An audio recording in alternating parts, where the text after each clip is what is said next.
At 4:30 in the morning on August 7, 1944, somewhere near the dark hedgerows east of Mortain, a German tank crew stood beside a Panther with its engine idling too loudly for the hour. The sky was still black. Not fully night, not yet morning. The kind of darkness that made every sound feel closer than it was. A mechanic crouched near the rear deck, his sleeves dark with oil, his fingers cold against the metal cap of the fuel tank. The smell was sharp, gasoline, exhaust, damp grass, and the faint burned metal scent that seemed to follow armored units everywhere in Normandy. Somewhere behind him, a radio operator was trying to hear orders through static. Somewhere ahead, American artillery was already awake. The order was simple on paper. Attack west. Break through to Avranches. Cut the American corridor. Restore the front. It sounded like the language of 1940, movement, surprise, armored thrust, a hard strike before the enemy understood what was happening. But by August 1944, the men standing beside that Panther were no longer living in 1940. They were living in a different war. A war where the roads were watched from the sky, bridges were broken, rail lines were bombed, and fuel trucks disappeared before they reached the front. The Panther still looked powerful. Its gun could kill. Its armor could frighten infantry. Its engine, when properly fed and maintained, could push nearly 45 tons of steel into battle. But the fuel gauge was not impressed by orders. That small needle did not care about Hitler's demands. It did not care about maps spread across headquarters tables. It did not care that officers still spoke of counterattack as if the old magic of blitzkrieg could be summoned one more time. The crew could feel the truth before the generals fully admitted it. A tank without fuel was not a breakthrough weapon. It was a bunker with tracks. And bunkers do not choose where the battle goes. Across Normandy, German commanders still had armor, guns, trained crews, and the habit of thinking in terms of decisive blows. But the Allied landing had changed the meaning of distance. Every mile of road behind the German front had become dangerous. Every fuel convoy moved under threat from fighter bombers, artillery, resistance fighters, and collapsing traffic control. Vehicles were hidden under trees. Drivers waited for darkness. Mechanics patched engines with whatever parts they could steal from wrecks. On maps, German arrows still moved. On roads, German fuel did not. This was the contradiction at the heart of the Axis War.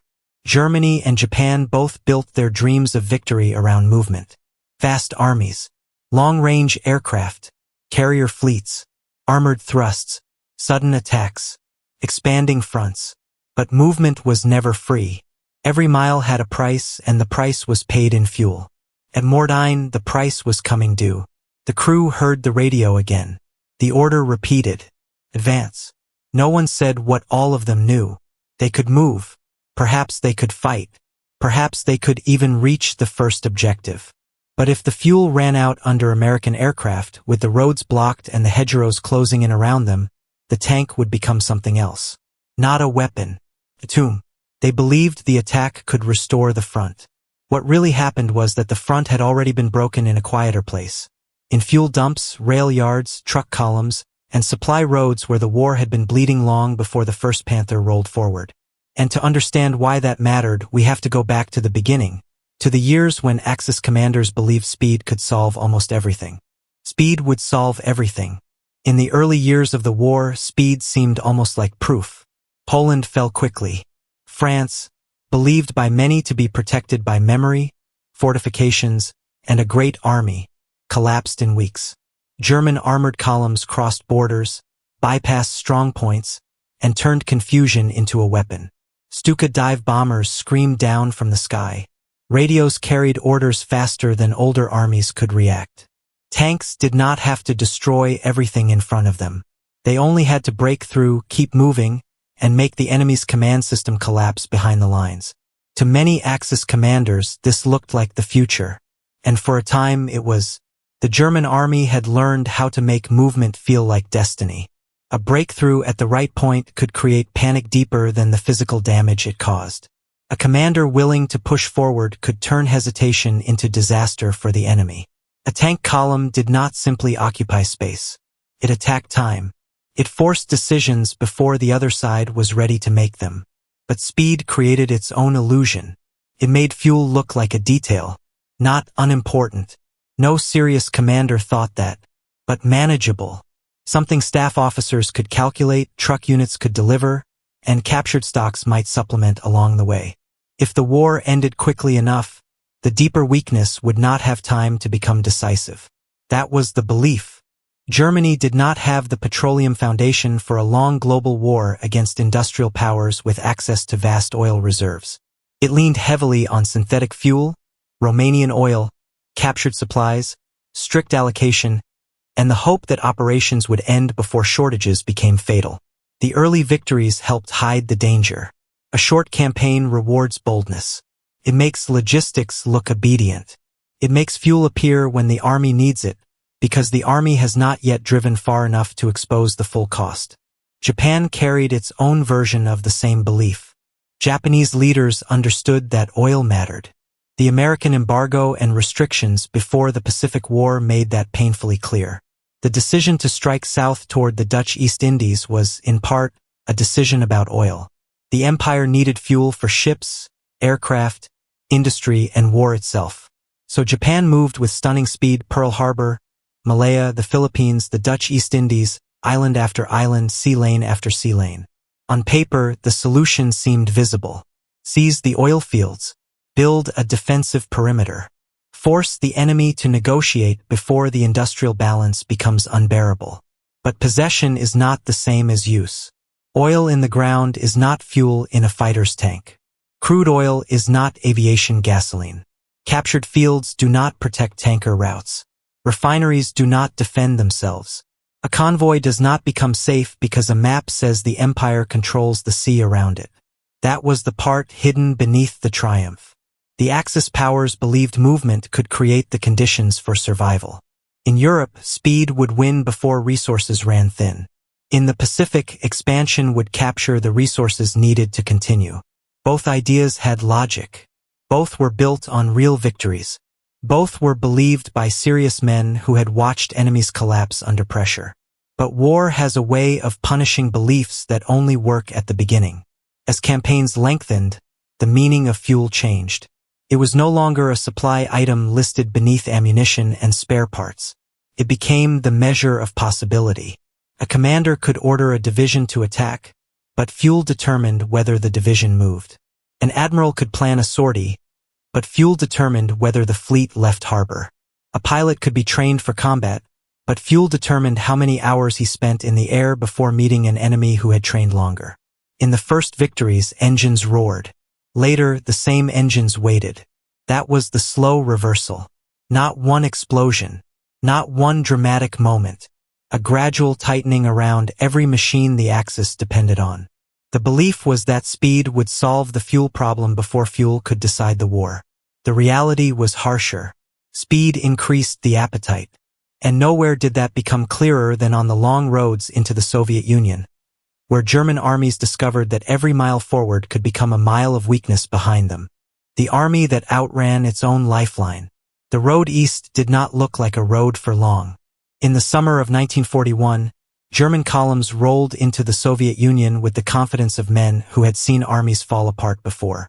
The first weeks seemed to confirm everything they believed. Soviet formations were encircled. Prisoners came in vast numbers. Aircraft burned on airfields. Panzers moved with terrifying speed across distances that looked, on headquarters maps, like proof of operational genius. But maps did not show mud the way men felt it. They did not show the weight of a truck sinking axle deep into a road that had become brown paste. They did not show a driver sleeping upright because stopping meant losing his place in the column. They did not show fuel drums rolling loose in the back of a vehicle while artillery sounded somewhere beyond the trees. They did not show the broken bridges, the different railway gauge, the horses dying in harness, or the mechanics stripping parts from one machine to keep another alive. The German army had entered a campaign of movement. The Soviet Union answered with distance. Distance was not passive. It fought. Every armored advance stretched the line behind it. Every kilometer gained at the front demanded more from trucks, horses, rail engineers, depot officers, and repair crews. A tank might be celebrated in newsreels, but a tank needed fuel, oil, ammunition, tracks, spare parts, and maintenance. It needed a whole invisible army behind it. When that invisible army slowed down, the armored spearhead stopped being a spearhead and became a stranded point of steel. The men at the front felt it first in small delays. A unit ordered to move at dawn waited until noon. A battalion received less fuel than expected. A truck convoy arrived with only part of its load because vehicles had broken down along the way. A staff officer promised resupply by evening, then changed it to night, then to morning. No one needed to declare a crisis. The crisis arrived in cans that did not come. German commanders still believed in tempo. They still believed that pressure could shatter Soviet resistance before the Red Army recovered. But the deeper they went, the more the battlefield refused to behave like France. The roads were worse. The distances were larger. The enemy did not collapse neatly. Soviet forces retreated, reformed, counterattacked, disappeared, and returned. Factories moved east. Reserves appeared. The war widened instead of ending. The hidden problem was not simply that Germany lacked fuel. It was that its entire method of war consumed fuel faster when it succeeded. A failed offensive could be costly. A successful one could be dangerous in another way. It pulled the army farther from its supply base. It demanded more trucks. It wore out more engines. It created a hunger that grew with every victory. That is one of the cruel mechanics of modern war. Success can become a trap. A tank crew near Smolensk or outside Moscow might not understand the full industrial balance of the conflict. They did not need to. They understood what it meant when the engine was ready but the fuel was not. They understood the silence that fell over men when orders came down and everyone looked toward the supply road. There is a special kind of helplessness in sitting inside a powerful machine that cannot move. It is not the helplessness of being unarmed. It is worse in some ways because the weapon is right there. The gun works. The armor stands. The crew is trained. The enemy is known. Only the fuel is missing. And without it, everything else becomes theoretical. This was the truth that low-ranking mechanics, drivers, and supply men saw long before it became clear in strategic language. They were not writing grand doctrines. They were tightening bolts, counting cans, repairing cracked lines, and watching the same pattern repeat. The front wanted more than the rear could deliver. The belief had been that the Soviet campaign would be another war of decision. What really happened was that decision kept moving farther away, carried east by distance, weather, resistance, and the brutal mathematics of fuel. And the men who knew it first were not always the generals. They were the ones standing beside empty trucks. The men who knew before the generals did. The fuel war did not announce itself with medals. It appeared in grease-black hands, in swollen eyes, in the quiet curses of drivers who had been on the road too long. It lived in depot ledgers, cracked fuel hoses, missing spare parts, and the dull panic of a unit that had received orders but not supplies. These were not the men most documentaries linger on. They were not always fighter aces, tank commanders, admirals, or field marshals. Many were mechanics, drivers, fuel handlers, railroad workers, merchant sailors, ground crews, junior officers, and clerks with pencils behind their ears. They did not decide the great offensives, but they often knew before anyone else whether those offensives were still possible. A tank commander might speak of attack routes. A mechanic listened to the engine. A general might demand another sortie. A ground crewman looked at the fuel allocation and knew which pilots would stay on the ground. An admiral might plan a movement across the Pacific. A tanker captain knew the sea lane had become a graveyard. There is a deep irony in this. The farther a commander sat from the machine, the easier it was to believe in movement. On a headquarters map, fuel was represented by lines and numbers. In the field, it had weight. It had smell. It had danger. It had to be pumped, carried, protected, hidden, and delivered. Could burn. Could explode. It could be lost to one strafing pass from an enemy aircraft. By 1944, German fuel convoys in Western Europe moved like hunted animals. They avoided daylight when they could. They hid beneath trees.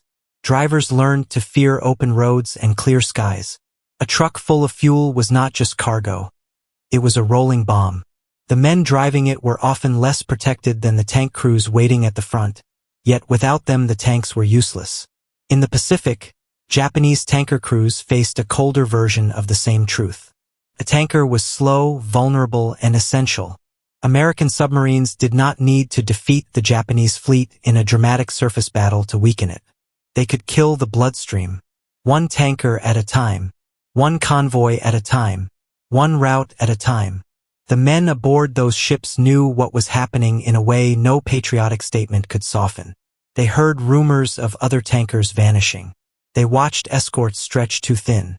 They scanned the sea for wakes, periscopes, aircraft shadows. The ocean around them looked empty, but emptiness had become dangerous. On Allied side, 2 ordinary men revealed the central truth of fuel. Red Ball Express drivers after Normandy drove through exhaustion to keep American armies moving. Their work was not glamorous, but the front depended on them. A tank in pursuit of the enemy was only as effective as the truck column behind it. An army advancing through France was not just a fighting force. It was a moving appetite. That appetite had to be fed constantly. The Axis often treated logistics as something that should serve operational will. The Allies increasingly treated logistics as operational power itself. That difference mattered. A German tank might be technically formidable. A Japanese pilot might be brave and skilled. A battleship might still carry heavy guns. But if the fuel chain failed, their qualities became trapped inside machines that could not be used at the necessary moment. The underdogs of this story are not underdogs because they won a single famous duel. They are underdogs because they saw reality before doctrine did. They saw that war was not only decided at the point of impact. It was decided before impact, in whether the engine started, whether the aircraft took off, whether the convoy arrived, whether the ship could leave port, whether the next gallon reached the man who needed it. And once the Allies understood that fully, the war changed shape. They would no longer aim only at armies. They would aim at motion itself. Attack the fuel, not just the army. To destroy an enemy tank, you could hit it with a gun. To destroy 100 tanks, you could bomb their assembly area. But to destroy the movement of an armored force before it reached battle, you could attack something less dramatic and more dangerous to the enemy than armor plate. You could attack fuel. This idea became one of the quiet revolutions of the war. It did not replace battlefield combat. Men still fought in forests, cities, skies, oceans, and deserts.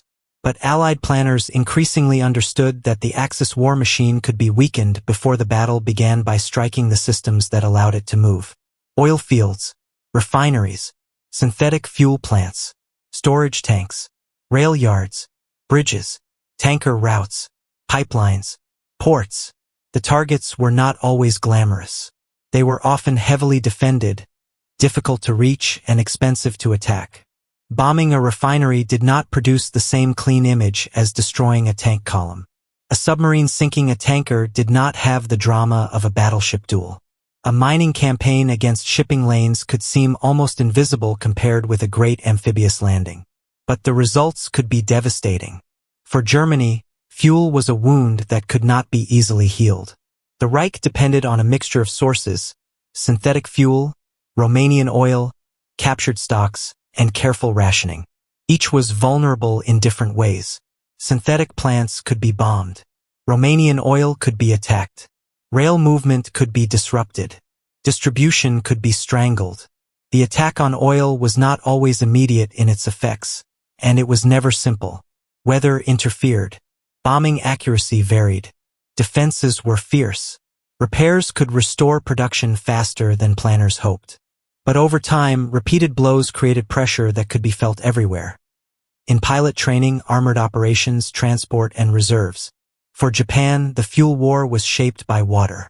The empire had captured oil resources, but the United States increasingly attacked the connection between those resources and the fighting forces that needed them. Submarines hunted merchant shipping. Aircraft struck ports and tankers. Later mining operations tightened the noose around the home islands. The Japanese Navy did not suddenly cease to exist. The ships remained real. The guns remained real. The crews remained disciplined. But a fleet that cannot spend fuel freely becomes a force negotiating with its own limitations. This was the forbidden idea in practical terms. Do not only attack what the enemy has built. Attack whether he can use it. It was not clean. It killed sailors, workers, pilots, anti-aircraft crews, civilians near industrial targets, and men who may never have seen the front. Strategic war always carried moral weight. The fuel campaign was no exception. It burned places far behind the front and turned industry into battlefield. But World War II had already erased the comfortable boundary between front line and rear. The Axis had built war plans around the assumption that movement would bring decision. The Allies learned to ask a colder question. What if the enemy's movement could be taken away? Not in one heroic charge. Not in one speech. But through repeated pressure, night after night, patrol after patrol, sortie after sortie, until commanders still had orders, maps, and machines, but not enough fuel to make them matter. The first great demonstrations of that logic would come through fire.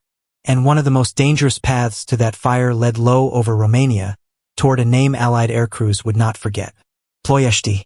Ploiești and the price of burning oil. On August 1, 1943, American B-24 Liberators came in low over Romania. Low enough for men on the ground to see the aircraft as machines, not dots. Low enough for crews to feel the earth rushing beneath them. Low enough that navigation errors, smoke, cables, gunfire, and the shape of the land itself could kill. The target was Ploiești, one of the most important oil refining centers available to the Axis. To the men who planned the mission, it represented fuel, production, logistics, and the possibility of weakening Germany's ability to keep fighting. To the men flying toward it, it became something more immediate. Flak, smoke, heat, confusion. A bomber crew does not experience strategy as a clean diagram. Inside a B-24, strategy becomes vibration through aluminum, sweat under a flight jacket, a gunner trying to track muzzle flashes, a pilot fighting controls as the aircraft shakes. The engines are loud enough to become part of the body. The air smells of oil, metal, cordite, and fear. The raid, known as Operation Tidal Wave, was meant to hit oil infrastructure directly. It required crews to fly at low altitude into one of the most heavily defended target areas they would face. Some aircraft approached through smoke so thick that landmarks vanished. Some crews saw refineries already burning ahead of them. Some bombers were hit before they could release. Some flew through flames and debris thrown up by aircraft ahead. The sky over Ploiești did not feel like sky. It felt like a furnace with guns. This is where the fuel war revealed its cost. If oil was worth this kind of risk, then oil was not a background resource. It was central enough to send men into missions where survival could feel like luck measured in seconds. The Axis knew it too. The defenses around oil facilities were not accidental. German and Romanian forces understood that fuel was life to the war machine. Every refinery repaired, every storage tank protected, every rail connection restored bought time for tanks, aircraft, and trucks somewhere else. The raid did not end the Axis fuel problem in a single blow. War rarely obeys that kind of simplicity. Damage assessments, repairs, production shifts, and follow-up attacks all mattered. But Ploiești stands as a brutal symbol of the larger truth. Fuel had become worth dying over before many commanders fully admitted it had become a weapon. For the aircrews, the truth was personal. A man might have trained for bombing runs, formations, navigation, and emergencies. But no training fully prepared him for the sight of another bomber crossing his path on fire, or for the impact of flak tearing through a wing, or for the knowledge that below him was not simply an industrial target, but a place everyone in the aircraft had been told mattered enough to justify the risk. Some returned with aircraft shredded. Some did not return. And somewhere in the calculation after the mission, in reports written with dry language and careful numbers, the reason remained clear. The Allies were not only trying to destroy enemy machines, they were trying to starve them. The belief had been that armies, fleets, and air forces would decide the war in visible clashes of steel. What really happened was that the fuel behind those forces became a battlefield of its own. Defended with guns, attacked by bombers, repaired by workers, and measured in lives. But Ploiești was only one fire on one continent. Far away, across the Pacific, Japan had already seized the oil it thought it needed. Then came the harder question. How do you bring it home when the ocean itself has turned against you? Japan captured oil, then lost the ocean. Japan's southern advance was not blind conquest. It had logic. Cold, strategic logic. The empire needed oil, and the oil lay to the south. The Dutch East Indies promised what Japan lacked. If those resources could be seized quickly, if the American fleet could be shocked back, if Britain and the Netherlands could be overwhelmed, then Japan might build a defensive perimeter large enough to make the cost of counterattack unbearable. At first, the plan seemed to work. Japanese forces moved with speed and coordination across a vast region. Airfields fell. Ports fell. Colonies fell. Oil-producing areas came under Japanese control. In Tokyo, on naval staffs in army headquarters, this could be read as success. But the sea between the oil and Japan was not empty space. It was the problem. Oil had to be extracted, refined, loaded, shipped, protected, unloaded, distributed, and transformed into military action. Every stage required equipment, skilled labor, transport capacity, and security. A tanker route was not a line on a map. It was a series of vulnerable days and nights, each one exposed to submarines, aircraft, mines, mechanical failure, weather, and intelligence failures.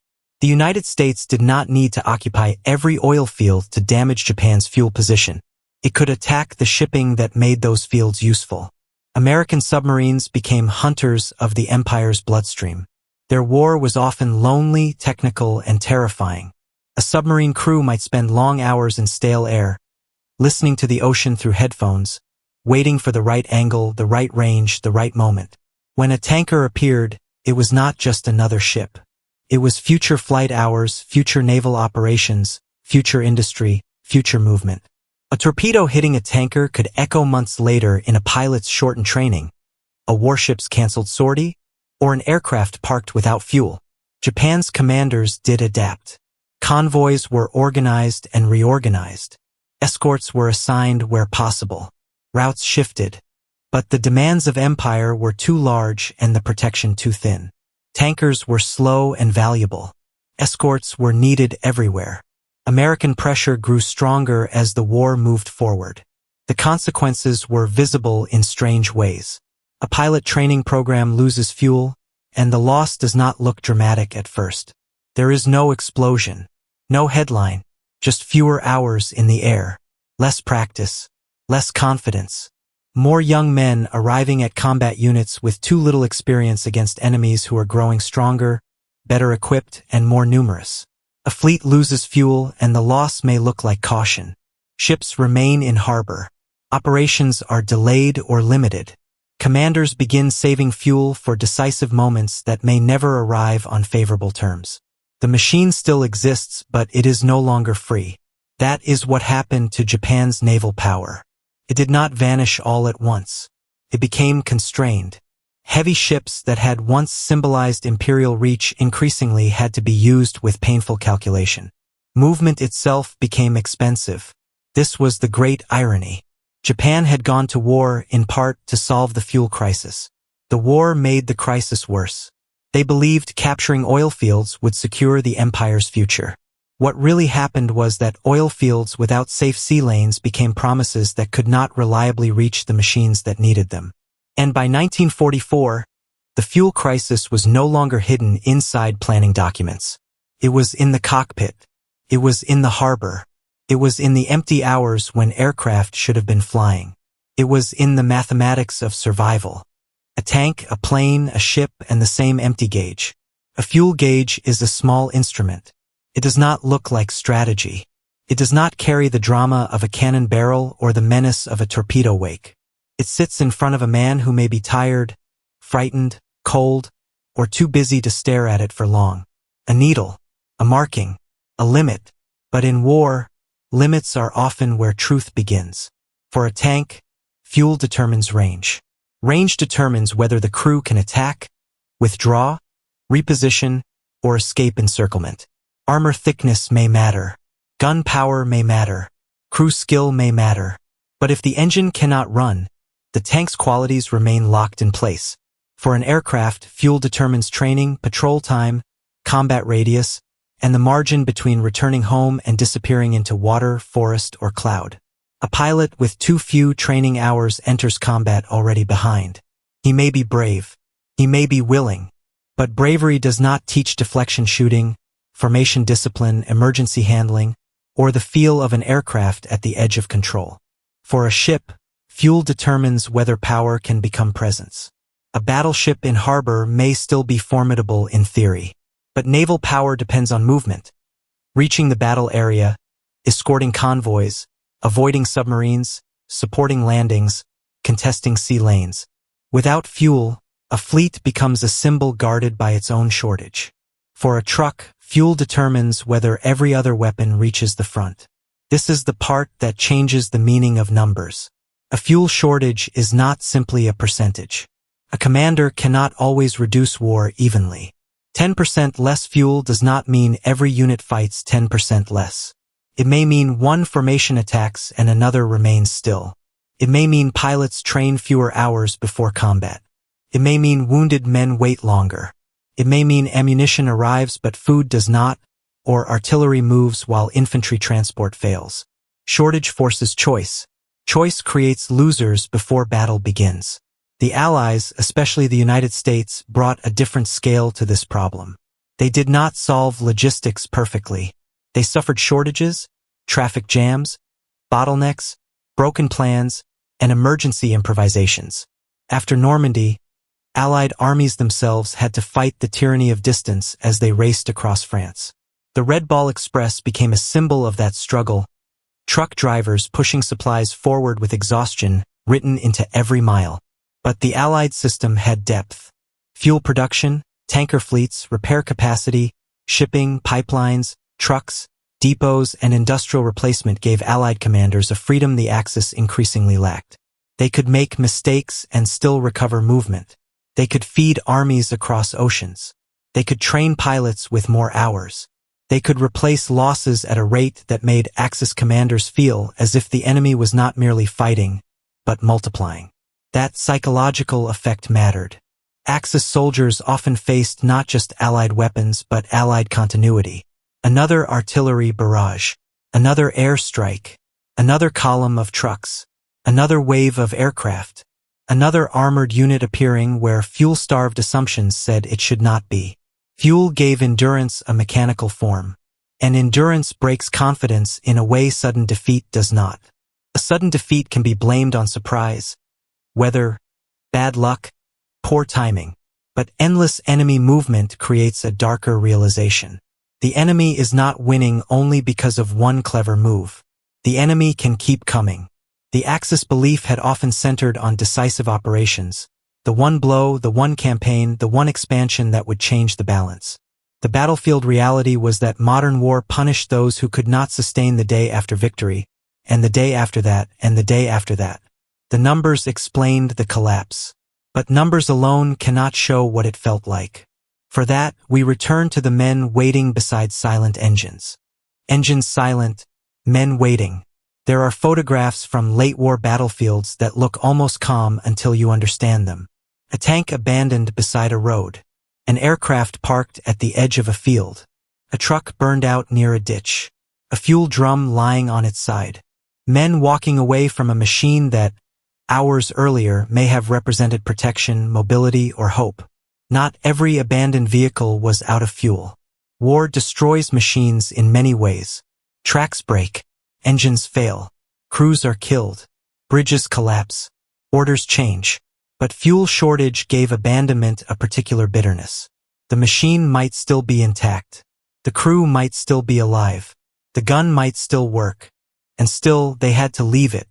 Imagine the tank crew making that decision. They have lived inside the vehicle. They know its sounds, its faults, the way the engine catches, the smell of the fighting compartment after hours of operation. It is not sentimental in the ordinary sense. Soldiers are practical about machines. But a crew depends on a tank in ways outsiders do not always understand. It is weapon, shelter, burden, and identity. Then comes the moment when the engine cannot carry them farther. No heroic speech. No cinematic farewell. Just hands grabbing what can be carried, documents destroyed if there is time, weapons taken, wounded helped down, and the hard knowledge that the enemy may soon use the vehicle as evidence of collapse. For Luftwaffe pilots late in the war, fuel shortage meant something different. Could mean fewer training hours before combat. A young pilot might climb into an aircraft with courage, but courage cannot replace practice. The enemy he faced might have flown many more hours, trained in better conditions, and entered combat with greater support. In the sky, inexperience is not abstract. It appears in a late turn, a poor formation position, a missed warning, a landing accident, a second too long in someone's gunsight. For Japanese pilots, the fuel crisis became tied to desperation. Reduced training, shrinking resources, and worsening strategic conditions helped create a world where young men were asked to do things that earlier military confidence had not imagined as the central plan. The machine that once promised expansion now delivered sacrifice under increasingly hopeless circumstances. For wounded men, fuel shortage could mean waiting. A truck needed for evacuation might be unavailable. A road might be too dangerous. Fuel might be reserved for ammunition movement or command priorities. In war, logistics makes moral decisions even when no one calls them that. Who moves first? What cargo matters most? Which unit receives fuel? Which wounded man gets carried back before dark? These are not clean choices. They are the human cost of a system under strain. The Axis commanders who thought in terms of operations eventually had to face these smaller realities. A grounded aircraft is not merely a reduced sortie rate. It is a pilot waiting, a mechanic idle, a front without cover, an enemy bomber formation passing through thinner resistance. A fuel-starved tank unit is not merely a line in a report. It is men calculating whether they can retreat before the road is cut. The belief had been that machines would multiply human power. What really happened was that machines also multiplied human dependence. A rifleman can still walk hungry, cold, and exhausted. A tank cannot move on courage. A fighter cannot fly on ideology. A destroyer cannot sail on discipline. Fuel was the condition under which modern courage could act. Without it, men waited. And waiting in war can be another form of defeat. By the time official reports began admitting the scale of the problem, the men at the front had already known it in their bodies, in their delays, in their abandoned vehicles, in the silence before orders that could no longer be carried out. The reports came, but they came late. The reports came too late. Late realization has its own sound. It is quieter than battle. It is paper moving across a desk. A staff officer clearing his throat. A production figure revised downward. A fuel allocation reduced again. A commander asking whether a planned operation can still be supported, and receiving an answer that does not quite say no but no longer says yes. By 1944, Axis fuel shortages were no longer hidden problems. They were strategic facts. Germany tried to adapt.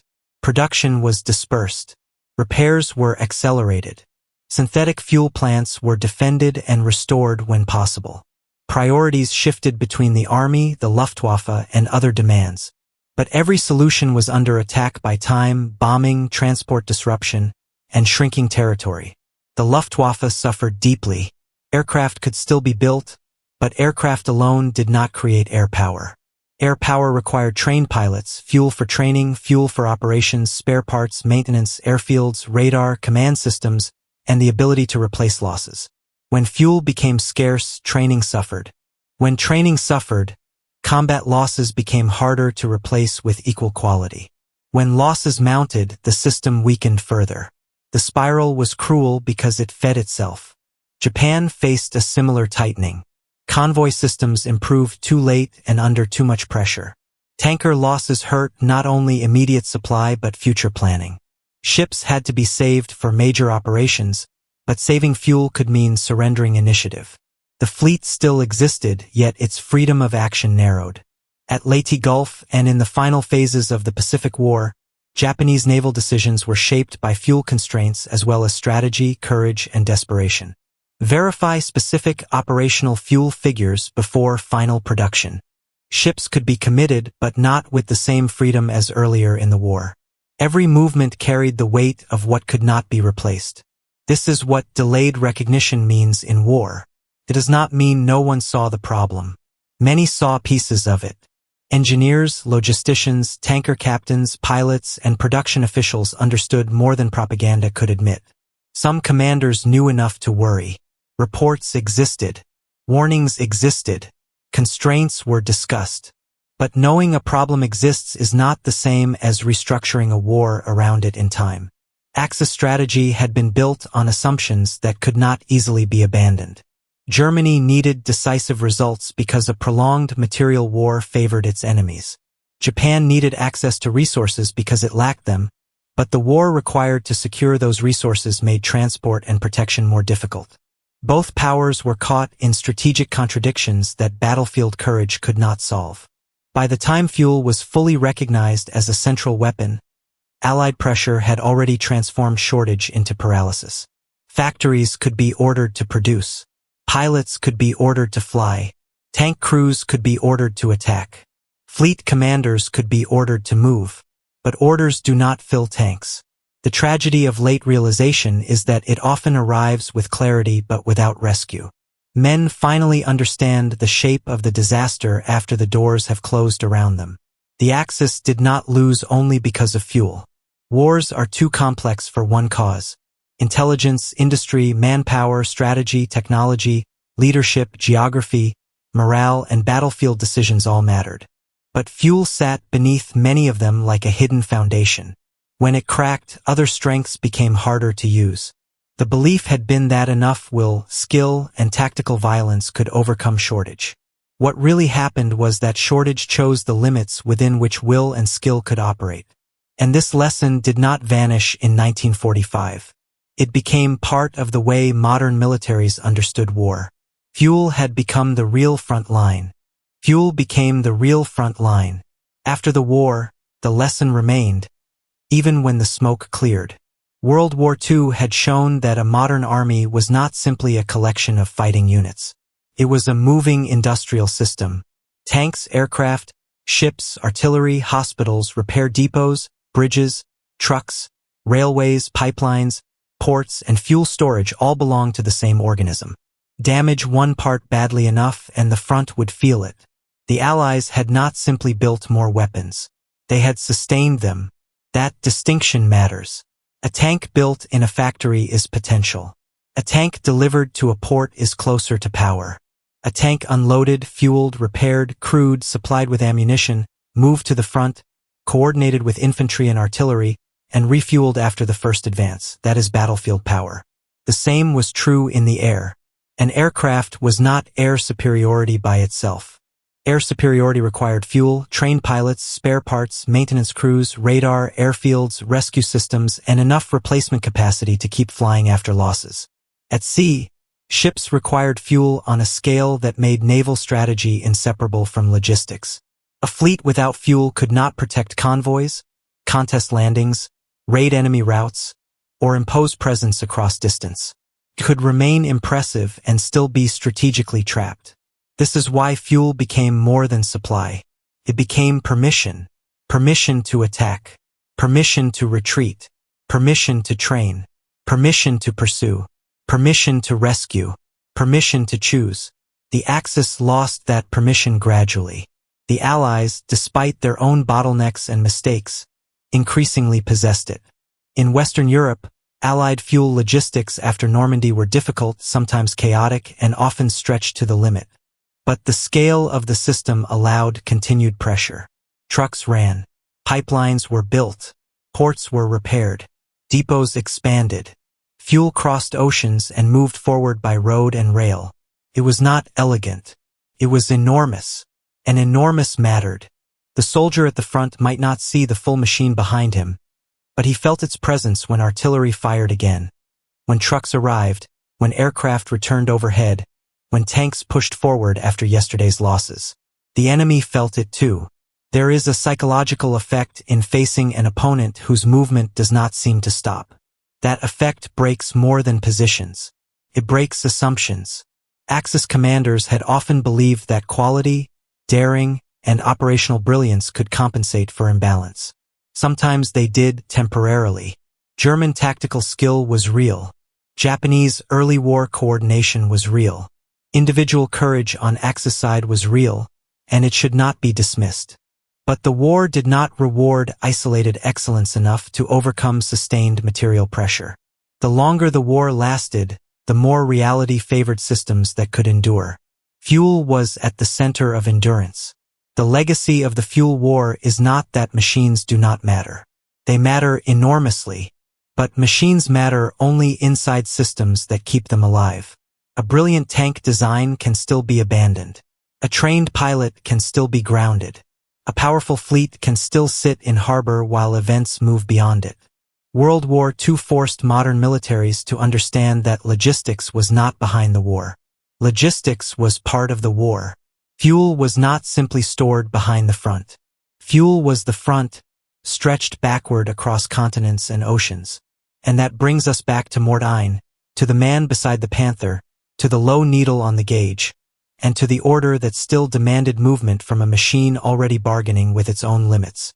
The weapon no one saluted. At Mortain, the engine kept running. That detail matters. The tank was not dead yet. The crew was not helpless yet. The gun still existed. The armor still held its shape in the half-light. The radio still carried orders. On paper, the formation still belonged to a counterattack that might change the situation in Normandy. But war is not fought on paper. The men near that Panther were living inside the gap between command and reality. They had been told to move as if movement were a matter of will. But every sound around them suggested something else. The rough idle of an engine burning precious fuel, the distant growl of artillery, the nervous static of radio traffic, the sky beginning to pale in a region where Allied aircraft would soon be searching the roads. They did not need a lecture on global oil production. They had the gauge. Across the war, millions of men encountered the same truth in different forms. A Japanese pilot with too few training hours. A German driver trying to bring fuel forward under Allied air attack. A tanker crew crossing dangerous water. A mechanic cannibalizing one machine to keep another running. A wounded soldier waiting beside a road because transport was needed elsewhere. A commander staring at a map and realizing that the lines he wanted to draw were no longer supported by the fuel he had left. World War II was filled with weapons that earned names, reputations, fear, and legend. Fuel did not look like those weapons. It had no heroic shape. It did not fire. It did not charge. It did not appear in battlefield paintings the way tanks and aircraft did. It moved in drums, pipes, hoses, tankers, railcars, trucks, and underground storage. It smelled. It spilled. It burned. Men cursed it when it leaked and prayed for it when it was gone. But it decided whether other weapons could act. That was the reality Axis commanders recognized too late. They had believed fuel was a support problem, difficult, important, but secondary to strategy, courage, and battlefield skill. What really happened was that fuel became the condition for strategy itself. It decided how far blitzkrieg could go before it became overextension. It decided whether captured oil could matter if tankers could not survive. It decided whether pilots trained enough to meet enemies in the sky. It decided whether warships were instruments of power or steel waiting in harbor. It decided whether tanks could exploit victory or be left behind for lack of another gallon. The tragedy is not that Axis leaders never thought about fuel. They did. The tragedy is that they built wars whose ambitions were larger than their fuel reality, and then trusted victory to arrive before the gap became fatal. For a while, the engines were loud enough to hide the danger. Then the engines began to stop. At the end, the battlefield was littered with proof. Abandoned vehicles, grounded aircraft, ships that could not sail freely, operations delayed, attacks weakened, retreats broken, and men left to discover that the most powerful machine in the world is only as strong as the supply line feeding it. Back near Mortain, as dawn lifted over the hedgerows, the German crew could still hear the engine. They could still feel the vibration through the ground. For another few minutes, perhaps another few miles, the machine remained alive. But the needle had already told them what headquarters had refused to say. They believed speed was the weapon. But what really happened was simpler, colder, and harder to escape. Fuel was the weapon that made speed possible. And when it disappeared, even the strongest armies learned how heavy their machines really were. If the story reached you, Share where you are watching from in the comments. And if someone in your family served during the war, in uniform, in a factory, on a ship, in a hospital, or behind the lines where history often forgets to look, feel free to leave their story below. At WW2 Warfront, we follow the moments where belief met reality, and where the forgotten details changed everything. Subscribe to continue hearing the stories that were never as simple as the maps made them seem.